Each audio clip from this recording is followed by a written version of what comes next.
চট্টগ্রামের আনোয়ারায় অনির্দিষ্টকালের জন্য কর্মবিরতির ঘোষণা দিয়েছেন স্বাস্থ্য সহকারী, সহকারী স্বাস্থ্য পরিদর্শক এবং স্বাস্থ্য পরিদর্শকেরা। বাংলাদেশ সরকারের স্বাস্থ্য ও পরিবার কল্যাণ মন্ত্রণালয়ের অধীন সম্প্রসারিত টিকাদান কর্মসূচি ও তৃণমূল পর্যায়ের স্বাস্থ্যসেবায় নিয়োজিত এসব কর্মীরা 6 দফা দাবির বাস্তবায়নের দাবিতে কর্মবিরতিতে গেছেন।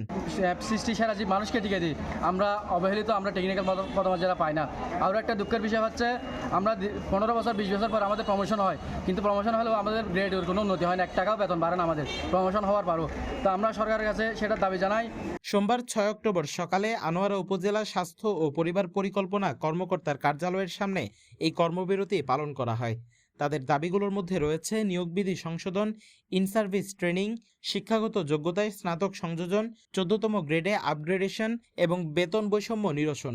6 দফা দাবিতে গেল বুধবার থেকে সারা দেশেই কর্মবিরতি ঘোষণা করেছে বাংলাদেশ হেলথ অ্যাসিস্ট্যান্ট অ্যাসোসিয়েশন। আমরা দীর্ঘদিন পর্যন্ত বাংলাদেশে যে সুনাম অর্জন করেছিল স্বাস্থ্য খাতে, সবগুলো স্বাস্থ্য সহকারী, স্বাস্থ্য পরিদর্শক সহকারীর মাধ্যমে, কিন্তু আজ পর্যন্ত বিভিন্ন আমাদেরকে আশ্বাস দেওয়ার পরও সে আশ্বাস পূরণ করে নাই। আজকেও আমি বলবো, এই দেশের মধ্যে HCV যে যারা ক্যান্সারের টিকা দেওয়া হয়েছিল, স্বাস্থ্য সহকারীরা করেছিল এবং করোনা করেছিল, সব কিছু করেছিল। এমনকি সামনে যে একটা টাইফয়েড ভ্যাকসিন আসছে আগামী 12 তারিখ থেকে, সেটা রেজিস্ট্রেশন, অনলাইন রেজিস্ট্রেশন যেটা আছে, সেটা আমরা প্রায় 80% করেছি আমরা স্বাস্থ্য সহকারীরা। সেটা করার পরে আমাদেরকে বিভিন্ন আশ্বাস দেওয়ার পরে যখন কাজ একেবারে সম্মুখ এসেছে, তখন বলতে তোমরা কাজ করো, আমরা এখন দেখব, আমরা বিবেচনা করব, কিন্তু সেটি দিয়ে আশ্বস্ত করে দাবি আদায় করে না। তাই আমাদের দাবি হলো, আমরা কাজে ফিরে যাওয়ার পূর্বেই 14তম গ্রেডের দিয়ে প্রদান করে নিয়োগবিধি সংশোধনের জন্য যা যা করার সব কিছু করে আমাদের 14তম গ্রেড দিয়ে প্রদান করলে আমরা আগামী 12 তারিখ নয়, যদি কর্তৃপক্ষ যদি বলে আগামীকাল থেকে আমরা টিচিবি প্রোগ্রামটা চালু করব, আমরা আগামীকাল থেকেও করতে আমরা প্রস্তুত আছি। রোববার 5 অক্টোবর সংগঠনটি স্বাস্থ্য অধিদপ্তরের মহাপরিচালককে স্মারকলিপি দিয়ে দ্রুত দাবি মেনে নেওয়ার আহ্বান জানায়। স্মারকলিপিতে বলা হয়েছে, দীর্ঘদিন টেকনিক্যাল পদমর্যাদা ও বেতন বৈষম্যের শিকার হলেও সংশ্লিষ্ট কর্তৃপক্ষ কোনো কার্যকর ব্যবস্থা নেয়নি। শিশুদের 10টি মারাত্মক রোগ থেকে রক্ষা করতে টিকাদান সহ নানা গুরুত্বপূর্ণ দায়িত্ব পালন করলেও তারা যথাযথ মর্যাদা থেকে বঞ্চিত।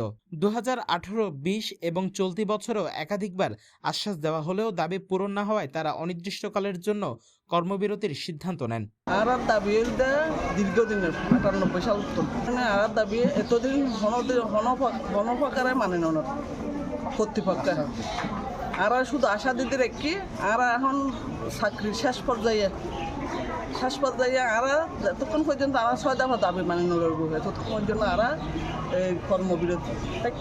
স্মারকলিপিতে আরও উল্লেখ করা হয়েছে, বুধবার থেকে সারা দেশে 1,20,000 আউটরিচ ইপিআই টিকাদান কেন্দ্রের কার্যক্রম বন্ধ থাকবে। পাশাপাশি 12 অক্টোবর শুরু হতে যাওয়া টাইফয়েড টিকা ক্যাম্পেইনও স্থগিত থাকবে।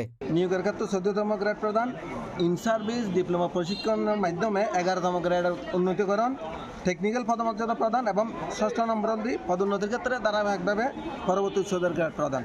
তো আমরা সরকার উচ্চ মহল হাতে দাবি জানাই, আর এই দাবি আমরা যেহেতু টেকনিক্যাল হাত করি, আর টেকনিক্যাল পদমর্যাদা দিব, এবং যদি আর এই দাবি আজই মানি লয়, আর আগামী হালির আর যাবতীয় কার্যক্রম অংশগ্রহণ করব। এবং আন্দোলনে অংশ নেন দাবি বাস্তবায়ন সমন্বয় পরিষদের আহ্বায়ক নূর বেগম, সদস্য সচিব নোমান হোসাইন, মোজাহেরুল ইসলাম, মিজান উদ্দিন, সাইফুল হক, মামুনুর রশিদ সহ উপজেলার সব স্বাস্থ্য সহকারী, সহকারী স্বাস্থ্য পরিদর্শক ও স্বাস্থ্য পরিদর্শকরা। 6 দফা দাবি দ্রুত বাস্তবায়নের আশ্বাস না পেলে অনির্দিষ্টকালের জন্য কর্মবিরতি অব্যাহত থাকবে বলে জানিয়েছে বাংলাদেশ হেলথ অ্যাসিস্ট্যান্ট অ্যাসোসিয়েশন। কর্মবিরতির কারণে সারা দেশে ইপিআই সহ টিকাদান কার্যক্রম বন্ধ হয়ে গেছে, যা জনস্বাস্থ্যে প্রভাব ফেলতে পারে বলে আশঙ্কা করা হচ্ছে। 2018 সালত আর একই আশা দিয়েল, 2020 সালে তো একই আশা দিয়েল, 2022 সালে তো একই আশা দিয়ে, মানে আর আপনাদের দাবি যৌক্তিক, আপনাদের দাবি আমরা মেনে নেব, আপনারা কাজে ফিরিয়ে যান।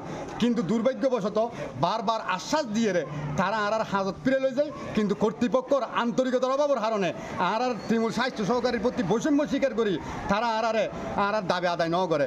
তাই আর 1 অক্টোবর কেন্দ্রীয় কমিটির নির্দেশ মোতাবেক আর কর্মবিরতিতে আছি। আর ইপিএ হইতে রেজিস্ট্রেশন এবং টিসিবি রেজিস্ট্রেশন এবং ইপিএ কার্যক্রম তৃণমূলের যে সেবা যা আছে তা আর অনির্দিষ্টকাল তো বন্ধ। আনোয়ারা প্রতিনিধির পাঠানো তথ্যচিত্রে news desk, CTG post, Chittagong.